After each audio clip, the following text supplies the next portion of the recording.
En el libro de los Hechos, capítulo 5, verso 1 en adelante, hasta el verso 11. Yo leo y ustedes miran en silencio. Dice: pero cierto hombre llamado Ananías, con Safira su mujer, vendió una heredad y sustrajo del precio, sabiéndolo también su mujer, y trayendo solo una parte la puso a los pies de los apóstoles, y dijo Pedro: Ananías, ¿por qué llenó Satanás tu corazón para que mintieses al Espíritu Santo y sustrajeses del precio de la heredad? Reteniéndolo, no se te quedaba a ti, vendida no estaba en tu poder. ¿Por qué pusiste esto en tu corazón? No has mentido a los hombres, sino a Dios. Al oír Ananías estas palabras, cayó y expiró, y vino un gran temor sobre todos los que lo oyeron. Y levantándose los jóvenes lo envolvieron y sacándolo lo sepultaron. Pasado un lapso como de 3 horas, sucedió que entró su mujer, no sabiendo lo que había acontecido. Entonces Pedro le dijo: dime, ¿vendiste en tanto la heredad? Y ella dijo: sí, en tanto. Y Pedro le dijo: ¿por qué conviniste en tentar al Espíritu del Señor? He aquí a la puerta los pies de los que han sepultado a tu marido, y te sacarán a ti. Al instante ella cayó a los pies de él y expiró, y cuando entraron los jóvenes la hallaron muerta, y la sacaron y la sepultaron junto a su marido. Y vino gran temor sobre toda la iglesia y todos los que oyeron estas cosas. Oremos. Señor, te damos gracias por este servicio esta mañana, por la lectura de tu palabra. Te pedimos, Señor, que tú seas ungiendo nuestras mentes y corazones para que podamos recibir con gozo su palabra, Señor. Te lo pedimos en el nombre de Jesús. Amén. Y todo el pueblo del Señor puede decir amén. Tenga la bondad de sentarse, hermanos. Hemos estado estudiando el libro de los Hechos de los Apóstoles y habíamos hablado en el final del capítulo 4, donde nos dice que había una gran multitud de personas que habían creído. Recordemos que en el primer mensaje de Pedro se convirtieron 3,000 personas, y como consecuencia de la curación del cojo que se sentaba a pedir limosna en el templo, otras 5,000 personas también se convirtieron, sin contar los niños y las mujeres. De manera que en los primeros meses de la iglesia hubo mucho crecimiento y mucha bendición. Y vemos también que habían grandes señales, habían grandes milagros, y toda la gente estaba en lo que se puede decir el primer amor de la experiencia cristiana. Y no había ninguna necesidad, todos estaban tratando de cooperar para la iglesia. Algunos vendían sus heredades, vendían sus casas, le daban el dinero a los apóstoles para que ellos lo administraran de acuerdo con las necesidades. Y cada uno así podía tener lo que más necesitaba. Y finalmente habíamos hablado acerca de un hombre llamado José, un levita, que era natural de una isla llamada Chipre. A este hombre se le llamaba Bernabé, que quiere decir hijo de consolación. Hay una cosa interesante en el nombre de esta persona, hermano, porque me da la impresión de que Bernabé era conocido como una persona a la cual cualquiera podía ir a pedirle un consejo cuando estaba en momentos de aflicción, en momentos de prueba, en momentos de debilidad, y siempre podía escuchar una palabra de ánimo de Bernabé. Nunca oía tal vez una palabra de desánimo, de una palabra negativa, una queja, una crítica, pero siempre Bernabé estaba tratando de dar ánimo. Tal vez él se sentía deprimido de vez en cuando, tal vez se sentía afligido también, pero para él era más importante no transmitir ese sentir negativo, sino más bien consolar. Él se conoció como el hijo de consolación. Qué hermoso es que los creyentes también puedan tener ese sentir de consolar, de animar, de ayudar, y en lugar de desanimar con tal vez cosas que no edifican, por lo contrario, pueda darle a otros ánimo y consolarlos, así como lo hacía Bernabé. Y dice la Escritura que este hombre tenía una heredad.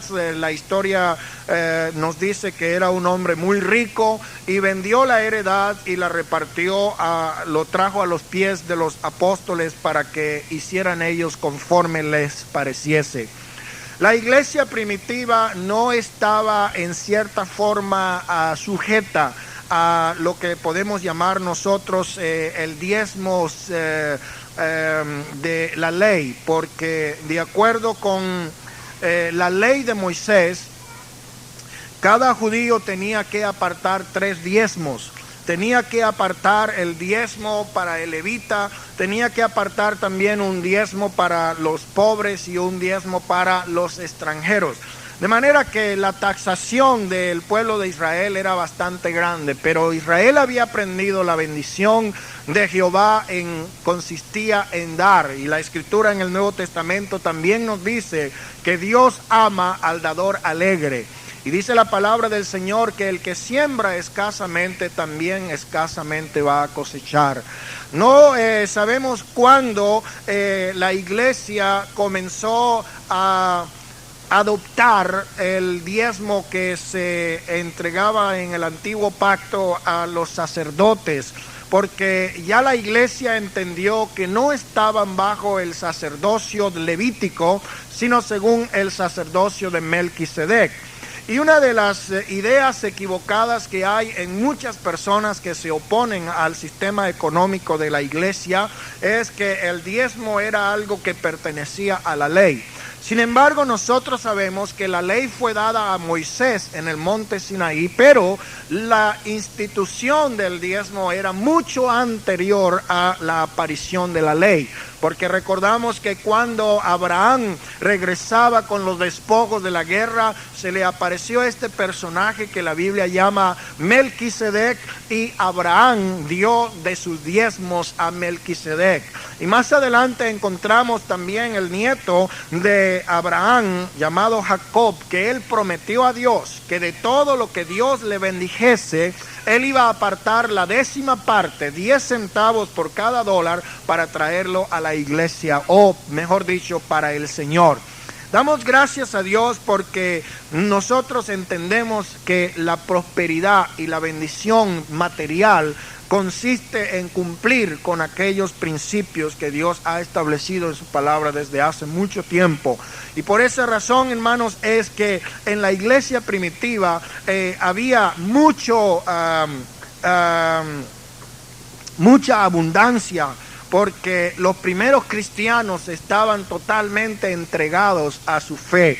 Estaban bien dispuestos a dar cualquier cosa que fuese necesaria para ayudar a la iglesia.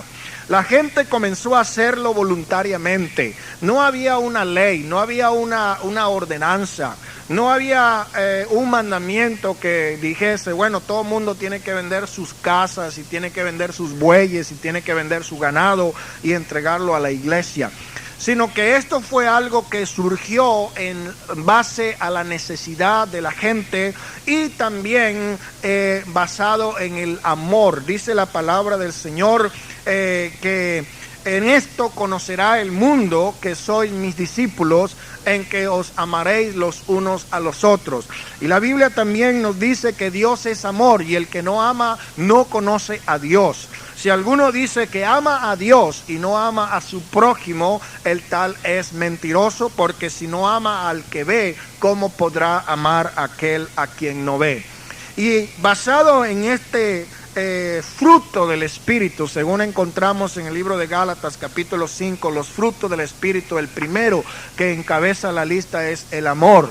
Y basado en el amor hacia el prójimo, hacia la iglesia, es cuando nosotros vamos a dar con voluntad y a sacrificar para Dios.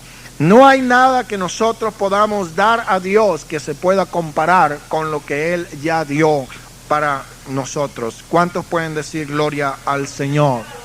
Es importante, hermano, que nosotros hagamos las cosas, como dice la palabra del Señor, con un corazón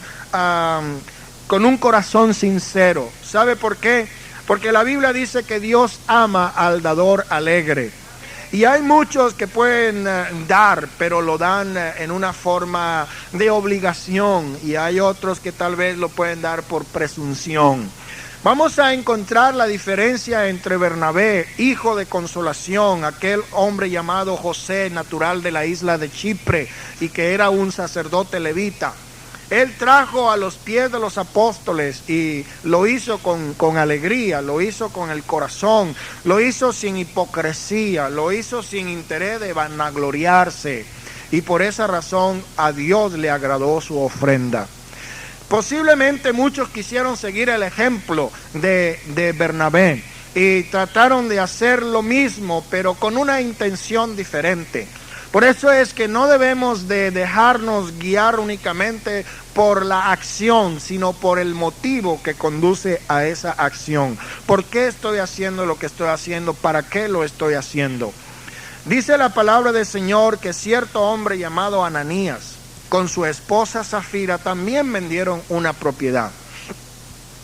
Y cuando ellos vendieron esta propiedad, ellos tuvieron el pensamiento de sustraer del precio. ¿Por qué lo hicieron? Aquí nosotros vamos a ver que estas personas también son ejemplos de muchos cristianos que en estos días desean la bendición sin pagar el precio. Es muy bonito venir a la iglesia, tenemos aire acondicionado para estar fresquecitos. Si algunas veces falla el aire, ya está haciendo mucho calor y protestamos y parece que nos sentimos incómodos. Y hace poco estaba en un lugar y algunas personas decían, aquí está muy caliente, el aire se dañó, no podemos estar aquí.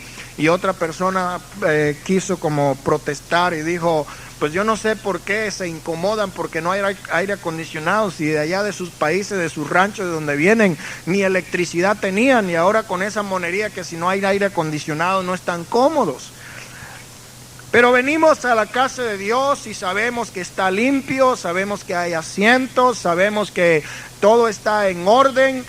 Y muchas veces venimos a recibir el pan de Dios, venimos a recibir la bendición de Dios, pero siempre nos olvidamos que hay que pagar un precio. Y ese precio, hermanos, no es que allí a la entrada va a estar alguien cobrando como cuando van a un teatro, cuando van a un partido de pelota, cuando van a un lugar de diversión que antes tienen que pasar por la casilla y pagar para poder entrar. La iglesia es un lugar que tiene las puertas abiertas para todo el mundo que quiera entrar. Pero los que ya conocemos la bendición de Dios y ya disfrutamos de la bendición de Dios y sabemos cuál es nuestra responsabilidad, deberíamos también de pensar que hay que pagar un precio y nada de lo que nosotros podamos pagar se podrá comparar con lo que Dios ya pagó por nosotros. A veces me parece un poco injusto que solamente un pequeño grupo de la congregación lleve toda la responsabilidad y toda la carga económica de la iglesia. Y yo escucho algunos testimonios de personas que dicen, hermanos, yo doy gracias a Dios porque el Señor me ha bendecido económicamente, el Señor me ha prosperado, el Señor me dio un trabajo, el Señor me está ayudando y yo digo gracias a Dios. Pero el verdadero testimonio no es el testimonio público que uno dice, yo le doy gracias a Dios por esto o por aquello. El testimonio verdadero de nuestro agradecimiento se ve de otra forma. Porque con las palabras podemos decir muchas cosas, pero las palabras no acompañadas de obras son palabras que se las lleva el viento. Dice la palabra del Señor que no nos amemos de palabras solamente, sino de hechos y en verdad. Si decimos que estamos agradecidos con Dios por su bendición, esta mañana escuchaba también testimonio decir, debemos darle gracias a Dios por la salud que tenemos. Hay hospitales que están llenos de personas que se están muriendo de cáncer, del corazón, de diferentes enfermedades, y nosotros debemos agradecer a Dios que estamos sanos para funcionar, para trabajar, y que tenemos muchas cosas por las cuales estar agradecidos con Dios. Pero ese agradecimiento que sale de nuestra boca, porque la verdad es que la Biblia dice que del corazón, de la abundancia del corazón habla la boca. Pero también, hermanos, tenemos que respaldar nuestras palabras con acciones, con hechos. Amén. Y muchas veces yo puedo mirar quién verdaderamente está agradecido con Dios en la canasta de la ofrenda. Porque cuando una persona generosa, está realmente agradecido con Dios, no le va a dar lástima despegarse de un billete de $20 o de $10 o de $5 o de $1, si es todo lo que tiene para ayudar en la obra de Dios. Pero cuando realmente no tenemos ese amor en nuestros corazones, podemos decir, no, pues ahí los hermanos que se las arreglen como puedan. Yo pues aquí traigo mi cura y yo creo que con eso me justifico delante de Dios. Algunas veces nada más ahí tiramos un dime o un penny para que nos vean que estamos dando algo y no se vea tan feo que no damos nada. Pero hermano, todo eso Dios lo mira y todas esas cosas afectan el crecimiento espiritual de cada persona. Yo estuve enseñando en el mes de junio un curso sobre mayordomía. Estuvimos hablando casi por 6 o 7 domingos y martes acerca de eso. Y yo doy gracias a Dios que durante ese mes los ingresos de la iglesia aumentaron considerablemente. Y pude ver que habían personas que nunca habían puesto sus sobres, que ya comenzaron a ponerlos. Y me contenté porque no estoy esperando el dinero que ustedes pongan en la canasta para irme a un restaurante a comer o para irme a comprar ropa. Gracias a Dios que en lo poco que he podido ayudar a la iglesia en ese sentido también lo he hecho y he sido bastante cuidadoso en esa parte, hermanos, porque la Biblia dice que el que administra debe administrar bien y a Dios tenemos que darle algún día cuentas por estas cosas. Y Dios me guarde, hermanos, que el Señor vaya después a decir algo de que mi administración no fue buena. Pero gracias al Señor que durante ese mes muchos de los que nunca jamás se habían manifestado lo empezaron a hacer. Pero qué poco dura realmente el efecto de la palabra. Es como dice la Escritura que no debemos ser oidores olvidadizos, porque hay muchos que nomás oyen y luego se les olvida. Y ya para el siguiente mes como que se olvidó y para el siguiente también y para el siguiente también. Pero una de las cosas que debemos tener en la obra del Señor es constancia y perseverancia. Y cumplir no solamente una vez o 2 veces, sino ser siempre constante. Saber, hermanos, que las necesidades de la obra todavía están vigentes. Y por esa razón debemos de despojarnos muchas veces de cosas que para nosotros tal vez son muy preciosas, pero debemos hacerlo con amor y debemos hacerlo con humildad y debemos hacerlo con sinceridad, porque Dios mira el motivo más que la acción. ¿Cuántos alaban el nombre del Señor? Y dice aquí la palabra de Dios que esta pareja sustrajo del precio de lo que habían vendido. En cierta forma ellos querían aparentar, se dieron cuenta de que Bernabé había hecho esta obra y ellos quisieron imitarlo, se presentaron con la idea de recibir la bendición de Dios y al mismo tiempo el elogio, el reconocimiento de la iglesia, de los feligreses, por haber hecho esta acción. Hermanos, es una de las cosas que el Señor condenó en el libro de Mateo, capítulo 23. Ahí nos habla muy fuertemente acerca de la hipocresía. Y en el capítulo 23 dice aquí el Señor por medio del apóstol Mateo, en el verso 3, así que lo que os digan que guardéis, guardadlo y hacerlo, mas no hagáis conforme a sus obras, porque dicen y no hacen. El verso 4, porque atan cargas pesadas y difíciles de llevar y las ponen sobre los hombros de los hombres, pero ellos ni con un dedo quieren moverla. El verso 5 del capítulo 23 es importante que lo entendamos. Dice, antes hacen todas sus obras para ser vistos por los hombres. Aquí podemos ver que también Ananías y Zafira estaban haciendo esto con hipocresía. No lo estaban haciendo con sinceridad, sino lo estaban haciendo para ser vistos por la gente. Es lamentable que ellos, aunque tuvieron una experiencia genuina con el Señor, aunque tuvieron la oportunidad de recibir el bautismo del Espíritu Santo, aunque estuvieron en comunión con la iglesia, empezaron a dejar introducir en sus mentes pensamientos opuestos a la voluntad de Dios. Y hermanos, nosotros no estamos vacunados contra esa enfermedad. Después de haber recibido el conocimiento del Señor y el bautismo del Espíritu Santo, podemos estar también expuestos a la contaminación de comenzar a escuchar las voces de afuera que nos dicen no haga lo que Dios quiere que hagamos. Veamos lo que hacían estos hombres llamados fariseos y escribas. En el verso 5 dice: hacen todas sus obras para ser vistas por los hombres, pues ensanchan sus filactelias.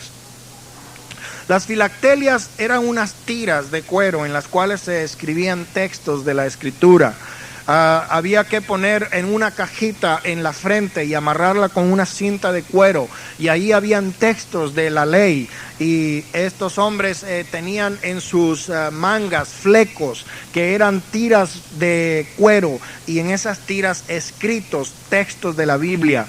Ellos extendían sus filatelias y extendían sus flecos en sus mantos. Y dice, amaban los primeros asientos en las sinagogas y las primeras sillas en las sinagogas y las salutaciones de los hombres, y que la gente le dijera rabí. Una de las cosas que ellos hacían era que cuando iban a orar se paraban en una esquina y pagaban a alguien para que le tocara una trompeta. Y con esa trompeta anunciaba que este fulano iba a orar. Cuando iban a dar su ofrenda en el templo, llevaban una comitiva para que los viera ofrendar. Estaban haciendo las cosas para ser vistos por la gente.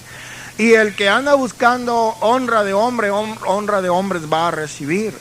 Estos hombres no andaban buscando agradar a Dios.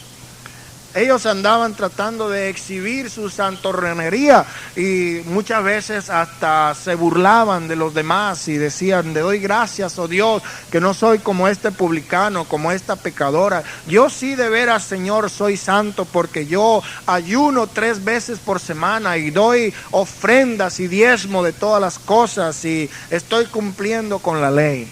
Pero todas estas cosas lo hacían para ser vistos por los demás, pero no para agradar a Dios. De la misma manera, esta gente, cuando se pusieron de acuerdo para vender su propiedad y para solamente dar una parte de la ganancia, lo estaban haciendo con hipocresía, lo estaban haciendo para ser vistos por los demás. Hermanos, y el Señor tenía que hacer algo inmediatamente. Dice la Biblia que cuando Pedro recibió el dinero, él tuvo una confirmación de parte de Dios. Yo no me imagino que a Pedro le vinieron con el chisme algunos espías y le dice: oye Pedro, ¿sabes la última? A ver, ¿cuál será? Mira, ¿te acuerdas del hermano Ananías? Sí, cómo no, si yo lo bauticé. Pues fíjate que vendió la heredad que tenía, sí. ¿Sabe por cuánto la vendió? Por $150,000. Oh, qué bueno, le dieron buen precio. Y ellos van a dar, pero solamente oí decir que iban a dar 60,000 y lo demás se lo van a guardar. Oh, sí. Ladrones, espérese que vengan para acá para ver la tremenda regañada que les voy a pegar. Hermanos, Pedro no tenía necesidad de eso, porque Pedro tenía el Espíritu Santo, y uno de los dones del Espíritu Santo es lo que se llama el espíritu de discernimiento. Discernir los espíritus algunas veces es un poco serio y peligroso, porque hay algunos que piensan que tienen discernimiento de espíritu. A todo el mundo le andan tratando de ver de qué espíritus son, y muchas veces se confunden y ellos mismos andan con un mal espíritu, creyendo que todo el mundo tiene malos espíritus. Pero el discernimiento de espíritu es uno de los dones del Espíritu Santo para ayudar a la iglesia. Y uno de esos dones también es lo que se llama palabra de ciencia y palabra de sabiduría. Y Dios da a cada uno. Si yo pudiera pedirle y exigirle al Señor que me diera un don, yo le diría: Señor, dame don de hacer milagros para que yo me pueda parar en un hospital y ir pasando a todos los pacientes de uno por uno, y cada uno sea sano de cáncer o de leucemia o de lo que sea, reumatismo, enfermedad del corazón y del SIDA. Yo quisiera hacer eso, Pero no es como yo quiera, es como el Señor por medio del Espíritu a cada uno da para la operación y para la edificación de la iglesia. Pero en este momento Pedro tuvo palabra de ciencia y palabra de sabiduría. Dios le reveló a este siervo suyo lo que estaba sucediendo. Y es por eso que Pedro le dice a este hombre: ¿por qué llenó Satanás tu corazón para que mintiese al Espíritu Santo? Yo me imagino que si alguien supiera que yo tengo un aparato para mirarlos a dónde andan y grabarles sus conversaciones, y pudieran decir: yo sé que el hermano Rivas nos está supervisando, nos está vigilando, yo sé que nos está viendo, no sé cómo le hace, pero yo sé que me está viendo y nos está oyendo. Y si usted tuviese tal vez esa idea de que yo tengo un aparato para estarlos mirando y para grabarles sus conversaciones y una cámara de videotape para ponerlos allí, grabarlos, a ver qué andan haciendo y todo, estarían bien preocupados. Estarían bien cuidadosos, especialmente cuando hablan lo que no deben, porque lo están mirando ahí. A veces con señales aquí, papelitos, porque nos oye o nos ve. Pero el hermano Rivas no es Dios, es simplemente un hombre de carne, hueso, sangre, pasiones, emociones, defectos, virtudes, como cualquier otra persona. Pero sí hay Dios en el cielo, y Él sí tiene un ojo grandote para mirarlos a todos al mismo tiempo. Y tiene una grabadora para grabarle todo y ponerlo en un libro, y allí está todo registrado. Él sabe todo. Pero también Dios revela, nos da a conocer a veces las intenciones del corazón del hombre, porque la Biblia dice que Dios conoce los pensamientos del corazón del hombre, y Él también dice que revela a sus siervos las cosas ocultas. Y algo es muy curioso, hermanos, pero ha pasado muchas veces que Dios pone en la boca de alguien que está predicando cosas que le afectan directamente a las personas que están oyendo. Y tal vez algún chisme que alguien le contó a alguien, y entonces dice: ay, ahorita me las va a pagar. Nomás llegue a la casa voy a llamar por teléfono al hermano fulano porque yo le dije algo y ya se lo vino con el cuento al pastor. Pero a veces no es así. A veces que Dios pone las palabras y bueno, al que le toca, le toca. Algunas veces no le toca nada, pero algunas veces dice: esta era para mí. Y hay que tomarlo como el Señor habló y el Señor está diciéndome algo, en lugar de sentir: esto lo está diciendo por mí, o lo está diciendo porque supo esto, porque supo aquello. No, porque el Espíritu Santo, así como le reveló a Pedro, Él también puede revelar a cualquiera de los hermanos que estén siendo usados para hablar y puedan mencionar esta cosa. ¿Quién le dijo a Pedro? Nadie le dijo a Pedro, pero el Espíritu Santo se lo reveló. Y aunque se lo hubiesen dicho, él tenía la autoridad como pastor de la iglesia para reprender, para exhortar, para corregir, para redarguir, para edificar, para consolar, para ayudar, porque esta es la función del ministerio: para ayudar, para edificar, no para destruir. ¿Por qué llenó Satanás tu corazón para que mintieses al Espíritu Santo? No me has mentido a mí, no has hecho algo que me ofende a mí, sino que has mentido contra el Espíritu Santo. El juicio comienza por la casa de Dios, y es necesario, hermanos, que Dios toma cuenta de estas cosas.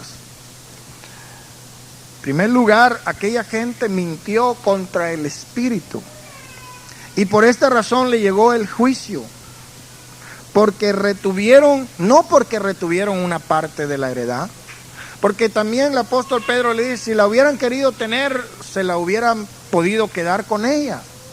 Y después de vendidas, si se hubiesen querido quedar con el dinero, también se lo hubiesen podido guardar. El problema es que quisieron engañar al Espíritu Santo diciendo que lo habían vendido por tanto y no era cierto. Habían mentido. El juicio les llegó porque dijeron que habían traído todo lo que habían ganado en la venta, cuando en realidad se estaban quedando con una parte. Y esa parte en cierta forma implica falta de fe. Yo me imagino que Ananías y Zafira estaban allá tomándose su café en el desayuno y decían, mira, y si todo esto de repente comienza a desaparecer, y si de repente la iglesia, ahorita va muy bien todo, pero supóngase que venga una persecución y el gobierno destruya toda la iglesia, ¿a dónde vamos a quedar? No vamos a tener nada de lo que hemos guardado de nuestros antepasados, porque una vez que lo vendimos ya no vamos a poder hacer nada. Vamos a dejarnos aquí ahorrados por si las moscas, por si algo sucede, por si la iglesia se destruye, se deshace, se desmorona. Eso en cierta forma era falta de fe. ¿Ah? Amén. Y por eso, hermanos, cuando se pusieron de acuerdo en retener parte y mentir, les llegó el juicio de Dios. Les llegó el juicio de Dios por cuanto habían mentido contra el Espíritu. Si hubieran sido honrados, si hubiesen confesado que solamente traían parte del precio, no habían pecado. Si le hubieran dicho al apóstol, pero mira, vendimos la heredad por $150,000 y hemos decidido mi esposa y yo que le vamos a dar la mitad y la otra mitad la vamos a guardar para los hijos, el Señor hubiese aceptado, hermano. Además al Señor que los $1,000, porque el Señor dice que de Él es el oro y la plata. Él realmente no tiene necesidad de su dólar, ni de su penny, de los 50 centavos. Se los puede guardar si quiere, a Él no le hace falta. Porque Dios se proveerá en la debida oportunidad. Por eso Pablo dijo, mi Dios suplirá todo lo que nos falte conforme a sus riquezas en gloria. De Él es la tierra y su plenitud y todo lo que hay en el mundo. Gloria al Señor. Realmente Él no necesita. Antes que nosotros viniésemos al conocimiento de la luz, ya Él existía, ya la iglesia existía, por muchos años se ha sostenido sin nuestra ayuda y se seguirá sosteniendo sin nuestra ayuda. Si es que no queremos sostener la obra de Dios, otro lo hará. Pero hermanos, qué bendición es poder tener parte en la obra de Dios. Ellos pudieron decir, pues nos vamos a quedar con tanto y esto es lo que entregamos.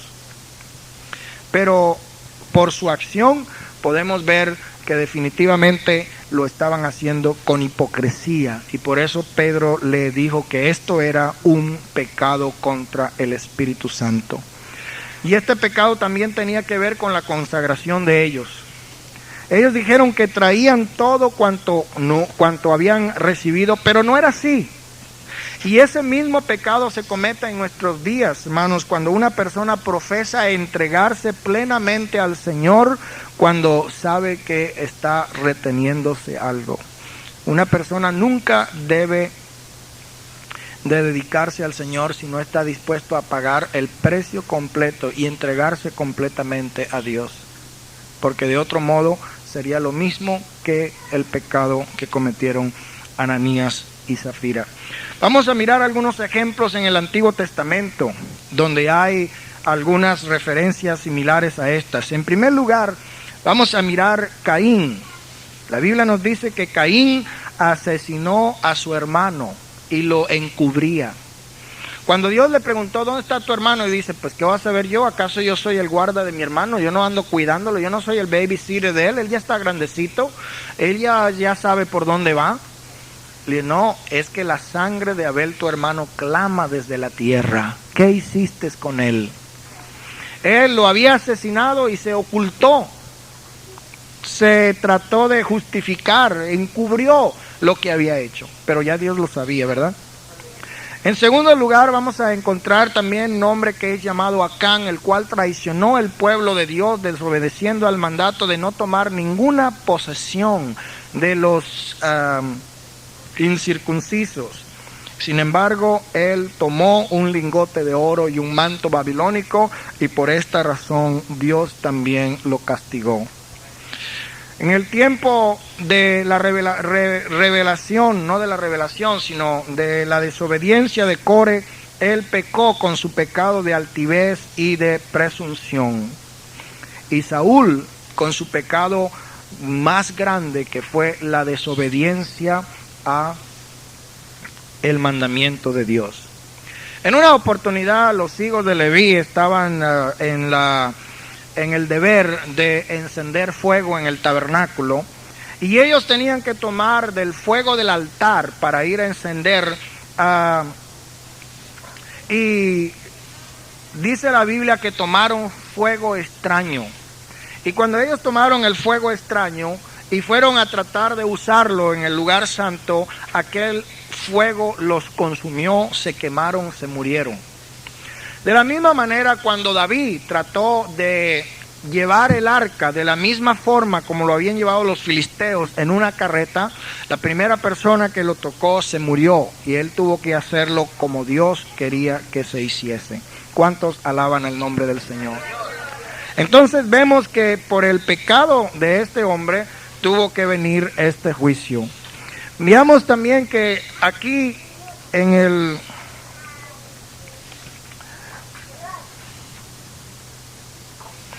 el capítulo 5, hasta el verso 1 hasta el verso 11, vemos el juicio de Dios. Pero ¿cuál fue el resultado del juicio? El resultado del juicio lo encontramos en el verso 11, donde dice: y vino gran temor sobre toda la iglesia y sobre todos los que oyeron estas cosas. Yo pienso, hermanos, que el Señor quiso dar un escarmiento, quiso dar un ejemplo, quiso advertir a la iglesia de estas cosas. El juicio nos enseña algunas verdades que debemos de considerar en esta mañana. En primer lugar, no hay pecado pequeño. Todo pecado es pecado y será juzgado por Dios. En segundo lugar, Dios odia la hipocresía.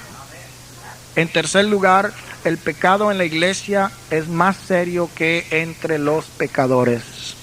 En cuarto lugar, la obediencia fingida es desobediencia. La obediencia fingida es desobediencia. ¿Cuáles fueron los resultados de este juicio?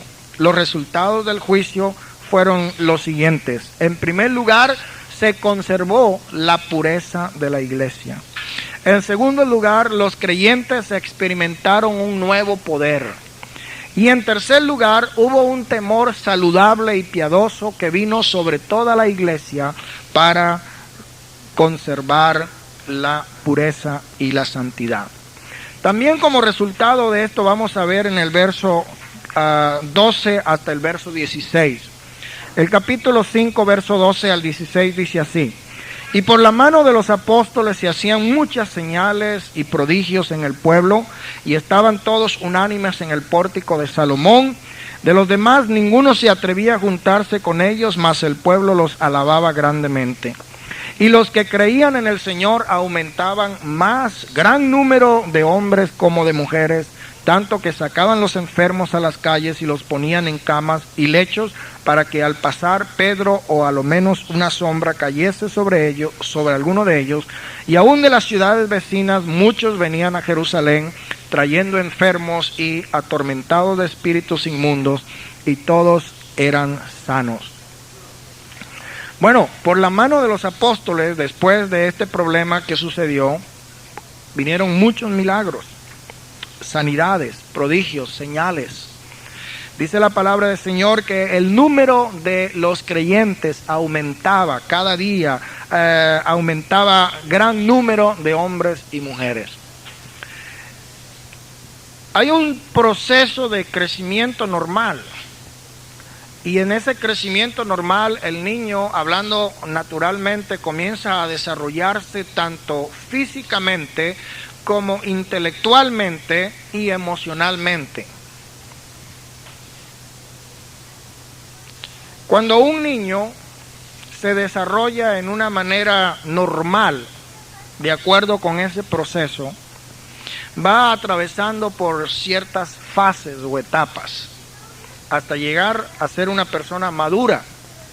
Aunque hay personas que son grandes y todavía son niños, son inmaduros, todavía están en un estado de atraso intelectual o emocional. Pero lo mismo sucede también con las iglesias. Uno de los grandes problemas que encontramos en la iglesia primitiva es precisamente el crecimiento tan estrepitoso. Y hay un tipo de crecimiento anormal que se llama acromegalia, y la acromegalia es una enfermedad que tiene que ver con una hormona que es la que controla o regula el crecimiento del cuerpo, y eso es lo que causa que unos sean pequeños y otros sean demasiado gigantes, grandes, deformes. Crecen en una forma anormal, monstruosa, y se llaman acromegálicos. Y muchas veces encontramos también esos crecimientos acromegálicos que suceden en el cuerpo de Cristo, fenómenos que traen como resultados los mismos problemas que hubieron en la iglesia primitiva. Uno de los problemas que encontramos en la iglesia primitiva es precisamente que el crecimiento rápido que tuvo la iglesia se fue convirtiendo en el primer problema. ¿Por qué? Porque al no haber personal competente, capacitado, entrenado para hacerse cargo de esas congregaciones o de esa multitud de gente que había, muchos comenzaron a ser afectados por doctrinas extrañas. Comenzaron a escuchar filosofías de los gnósticos, comenzaron a escuchar ideas de los griegos, comenzaron a mezclar el judaísmo con el cristianismo, y poco a poco la iglesia fue perdiendo su uniformidad, la iglesia fue perdiendo su doctrina, y se comenzaron a levantar diferentes grupos, diferentes sectas, y eso trajo bastantes problemas. Es precisamente lo que el Señor quiere evitar cuando Él dice en el libro de Efesios, en el capítulo 4 y en el verso 12, que Él llamó al ministerio a fin de perfeccionar a los santos para la obra del ministerio, para la edificación del cuerpo de Cristo, hasta que todos lleguemos a la unidad de la fe y del conocimiento del Hijo de Dios, a un varón perfecto a la medida de la estatura de la plenitud de Cristo. Y ya no seamos niños fluctuantes llevados por doquiera de todo viento de doctrina, por estratagemas de hombres que para engañar emplean con astucia las artimañas del error. Es muy fácil que cualquiera se deje mover fácilmente por diferentes doctrinas cuando no está maduro en la fe, cuando no ha entendido el mensaje de la revelación. Pero también pueden ser una inmadurez espiritual o una inmadurez emocional. Personas que no han alcanzado ese estado de madurez espiritual fácilmente también son movidas por cualquier viento de desánimo, por cualquier viento de contrariedad, por cualquier viento de disgusto. Y precisamente es allí donde nosotros debemos de fincarnos, debemos de establecernos, porque la Biblia dice que el que cree que está firme, mire que no caiga, para que no seamos movidos de un lugar al otro como niños, sino que sepamos en qué estamos afirmados. ¿Cuántos alaban y glorifican al Señor? La iglesia, hermano, tenía entonces muchos milagros. Por la mano de los apóstoles se hacían muchas señales, prodigios. La gente estaba unánime en el pórtico de Salomón. y venían de las ciudades vecinas y traían los enfermos a Jerusalén para que fuesen sanados, y aún los atormentados de espíritus inmundos, y todos eran sanados. Ahora imagínense cómo pudo haber sido el problema de estos hombres, porque la Biblia dice que cuando sanaron aquel cojo que estaba en la puerta de la Hermosa, ellos fueron, los apóstoles Pedro y Juan, fueron llevados ante los tribunales para ser acusados y para ser amedrentados y para que ya no hablaran más en ese nombre.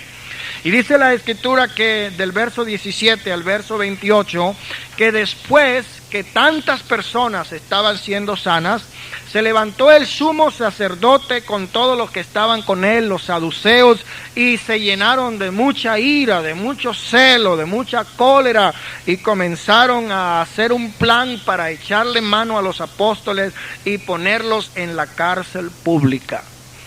Esta es la segunda vez que los cristianos son perseguidos por causa de el milagro de sanidades.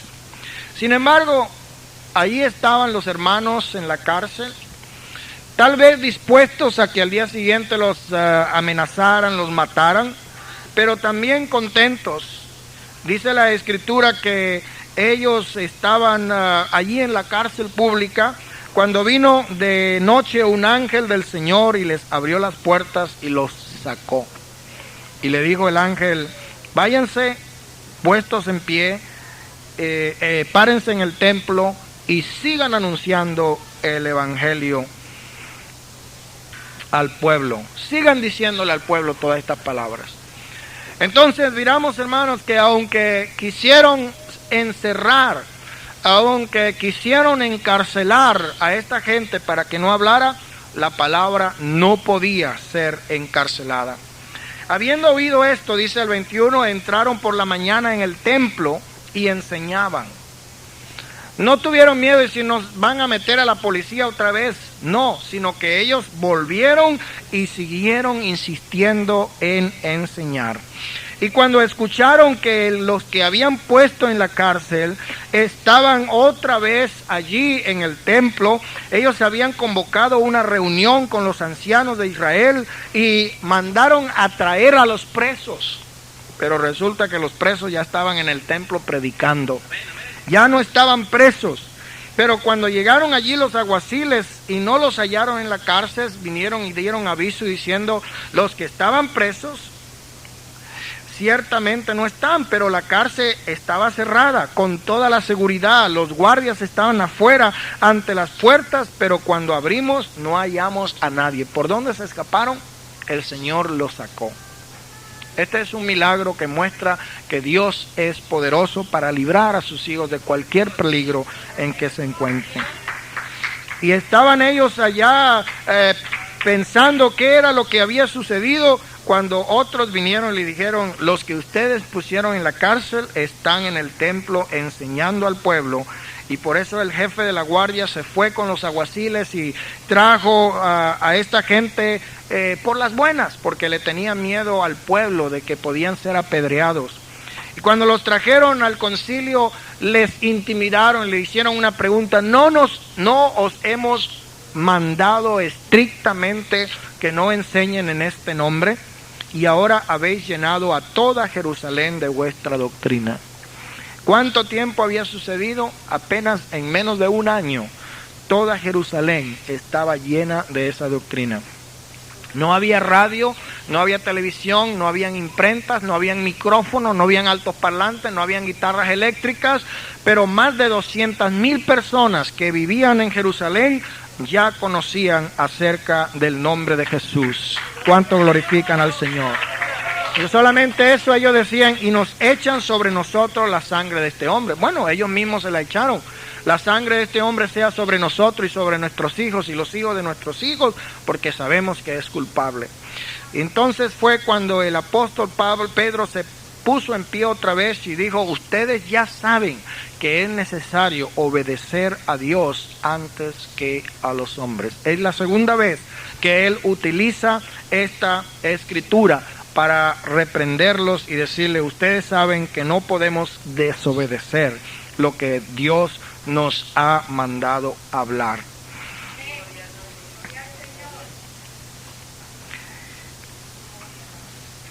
Esto trajo bastante furia a los sacerdotes y a los principales, sobre todo cuando dice Pedro, nosotros somos testigos de estas cosas y también el Espíritu Santo, el cual ha dado Dios a los que le obedecen. Y ellos oyendo esto se enfurecían y querían matarlos. Del verso 34 al verso 39 nosotros vamos a encontrar lo que se llama la declaración de Gamaliel. Gamaliel era un hombre muy sabio, era un doctor en la ley. Supuestamente dicen las tradiciones que Pablo fue educado a los pies de Gamaliel, posiblemente el mismo Gamaliel del cual estamos hablando acá. Y ahora él se pone en pie y dice, varones israelitas, mirad por vosotros los que vais a hacer respecto a estos hombres. En cierta forma Dios está utilizando a este hombre, aunque no era cristiano, pero lo está utilizando para dar a entender al pueblo algo. El verso 36 dice, porque antes de estos días se levantó Teuta diciendo que era alguien grande. Ya antes se habían hecho algunos movimientos que habían estado tratando de levantar un partido nacionalista y establecer un reino en Israel. Muchos habían tratado, pero tuvieron fracaso. Pero el verso 38 nos da algo muy importante y es, apartaos de estos hombres, dejadlos, porque si este consejo o esta obra es de Dios, se desvanecerá. Mas si es de Dios, no la podéis destruir, no seáis que tal vez seáis hallados luchando contra Dios. Yo he escuchado muchas veces que hay personas que utilizan esto como si fuese palabra de Dios. Yo creo que aquí Gamaliel está hablando y en cierta forma él está diciendo, bueno, dejemos este asunto quieto porque si esto es de Dios, no hay nadie que lo pueda parar. Porque dijo el Señor, el que no es contra mí es con nosotros. Y el que es con nosotros no puede estar en contra del Señor. Entonces el que está trabajando para la obra de Dios tiene la promesa del Señor. Pero muchas veces yo he escuchado que las personas dicen, bueno, si esto es de Dios va a prosperar. Y muchas veces no podemos creer que cualquier cosa que prospere es de Dios. Porque en ese caso tendríamos que saber o aceptar que hay aproximadamente 900 millones de personas que están bajo la religión popular de Roma. Hay aproximadamente unos 700 millones de musulmanes. Y si esto fuese de Dios, entonces tendríamos que aceptarlo. La iglesia mormona tiene más de 5 o 6 millones. Sin embargo, eso no lo hace la iglesia verdadera. Los testigos de Jehová crecen mucho, mucho por todas partes, pero eso no les hace la iglesia verdadera. El hecho de que algo esté creciendo necesariamente no implica que es de Dios. Y no debemos de tomarlo de esa manera, sino que debemos saber que verdaderamente este hombre estaba diciendo, si esta obra es de Dios, va a prosperar. Y la prosperidad de la iglesia no es porque creció y aumentó en número, sino porque tenía la promesa de Jesús que dijo, las puertas del infierno no prevalecerán contra ella. Hermanos, y viendo que no podían hacer nada contra los santos del Señor, ellos los llamaron aparte y los azotaron y los intimidaron y les prohibieron que hablasen en el nombre del Señor Jesús. Sin embargo, no tenían nada de qué acusarlos y por eso los pusieron en libertad. Dice la Biblia en el verso 41 que cuando ellos salieron de la presencia del concilio iban gozosos.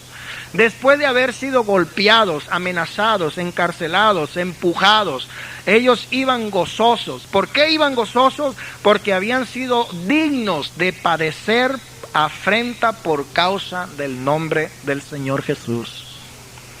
El verso 42 nos da a nosotros el detalle más importante del plan evangelístico de la iglesia primitiva.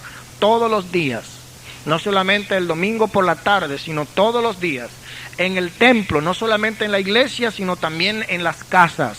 Muchas congregaciones se reunían en las casas y no en los templos. Sin embargo, en el templo y en las casas no cesaban ¿de qué? De enseñar y de predicar a Jesucristo. Era un trabajo de tiempo completo. Cada día ellos estaban predicando y testificando acerca del nombre del Señor Jesús. Voy a terminar, hermanos, haciendo un resumen bien breve acerca del método apostólico pentecostal de la evangelización. En primer lugar, ellos lo hacían todos los días. En segundo lugar, lo hacían en el templo. En tercer lugar, lo hacían en la casa. En cuarto lugar, no cesaban. Era un trabajo sistemático, no algo que se hacía una vez solamente al año. En quinto lugar, enseñaban. En sexto lugar, predicaban. Y en séptimo lugar, anunciaban a Jesucristo. La obra del Espíritu Santo en la iglesia, las actividades del Espíritu Santo en la iglesia van de la siguiente manera. En primer lugar, dirige a los cristianos en su adoración. En segundo lugar, ayuda en sus oraciones. En tercer lugar, vigoriza la predicación. En cuarto lugar, encamina las actividades tanto positiva como negativamente. En quinto lugar, pone pastores en la iglesia. En sexto lugar, da dones para el crecimiento y la prosperidad de la iglesia. Y en séptimo lugar, guía a los creyentes a toda verdad. En este capítulo 5 hemos visto el pecado y la muerte de Ananías y Zafira, el juicio de Dios, el poder de una iglesia santa. Hemos visto la segunda persecución y también hemos visto la evangelización. 4 partes importantes de este capítulo 5. Que el Señor nos ayude y nos bendiga, hermanos, para tener más interés en lo que dice la Escritura, escudriñad las Escrituras, porque a vosotros os parece que en ella encontráis la vida eterna y son las que dan testimonio de mí. Si de esta manera, hermanos, el Señor quiere que aprendamos algo, vamos a hacerlo, porque todo lo que podamos aprender es bueno y es útil. Vamos a estar de pie, hermanos, y vamos a darle gracias a Dios. Y así mismo va a pedir a nuestro hermano Pete que nos dirija en un canto de alabanza, de oración.